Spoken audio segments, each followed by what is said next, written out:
Well, goodbye, winter blues. The long-awaited sunshine is here, and now could be a good time to freshen up your existing business venture or even start a new side hustle. But as every entrepreneur knows, it's not all fun and games when it comes to running a business. According to a recent survey conducted by Interact, 71% of Canadian entrepreneurs spend valuable hours chasing payments because they are not getting paid on time, leaving them less time to grow their business. Joining us now to talk more about this is Lauren McPhillips, founder of This Renegade Love and the Renegade Sessions. It's a series of workshops designed to support female entrepreneurs. Welcome to the show. Hi, thank you for having me. Talk to us about some of the significant implications late payments can have for side hustlers and micro businesses, because I know it's the thing I hate most. It's like sending follow-up. Here's your invoice. Did you forget? Did it go to your spam file? Like all that kind of thing. Takes time. Yeah, it takes time. It's very annoying. So I've been doing this now for 4 years, and I run a service-based business. So I'm having to invoice all the time. And it really is one of those things that is just, it's just so annoying to do, and you feel like you're hassling somebody.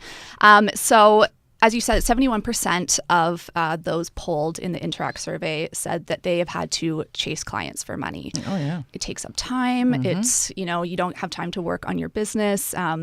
So it's a hassle overall. And I've dealt with this. Many of my friends have dealt with this as well. One of the other things that they found in the survey when they polled micro businesses and solopreneurs like myself is that 58% of them also have had to dip into their personal savings to fund their business simply because clients weren't paying on time. So again, this is something I've had to deal with. I did a trip to Australia and didn't get paid on time, so I had to dip into my personal savings just to fund my business. So it can just be a really big hassle and something I think that not a lot of people know about that we deal with. So what are some of the tips for how micro businesses can manage those late payments for better cash flow?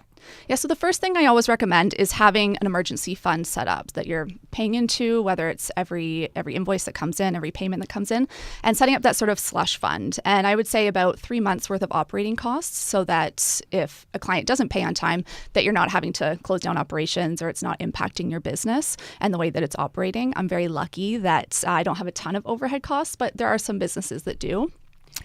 Some small businesses can't afford that. I mean, they're sort of going, until they hit that tipping point. Absolutely. Especially in the first year of business, you're kind of just getting started. So really setting up that kind of slush fund. And then the other thing that I recommend doing is kind of setting the standard for how you're being paid upfront. So setting the dates that you want to be paid and also saying, I'd prefer to get paid upfront or 50% and then you pay the rest later. And one of the really great ways that I've changed up my business and how I get paid is I use the Interact e-transfer request money. And this is excellent. I'm so excited about this because basically what you do is you just log into your financial institution and you can send a request to your client to get paid. You can put an invoice number in there. As soon as they get it and they press accept, it's an immediate payment and it's tracked. And so they can just send immediately. You're not having to deal with chasing, asking if the check is in the mail, or dealing with wire transfers, which can have a lot of fees associated with them. So just a really simple way on both ends. I didn't even know you could do that. It's so simple. Yeah. It's really great. And I think not a lot of people know about it. It's just something that I recently did in my business within the past year. And what happens if people don't hit the accept button? Then you can also send follow-ups within that. So, but you're automating it through the system and you're not having to type out emails from your personal account. So a steady cash flow is important. Okay. Now you're saying that you're asking clients to pay 50% up front. I'm wondering how, a lot of people think, well, then it's 100% markup. I've paid the 50%. I've covered her costs. I'll just ignore it. Like, what do you do about people that don't pay months later, 6 months, 10 months later?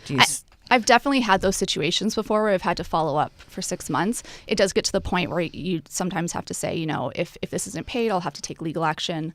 It has never come to that point for me, luckily. But it does get to that point where it is annoying and it creates just a really bad relationship between you and the client. You never want it to get to that point, but sometimes it does get to that. But that's why I do say requesting 50% upfront, or if you can, 100%, and just putting that standard in place yourself. Because for many small businesses, I suppose pursuing it in court is takes up time and money. It does. Although I will say it does it does put the wheels in motion for sure if you say that you'd have to pursue legal action. So yeah. So while we've got you here, tell us a little bit about the Renegade Sessions, the workshops that you do. So this Renegade Love itself is my blog, and it's a platform where I talk a lot about female entrepreneurship and how to build your business.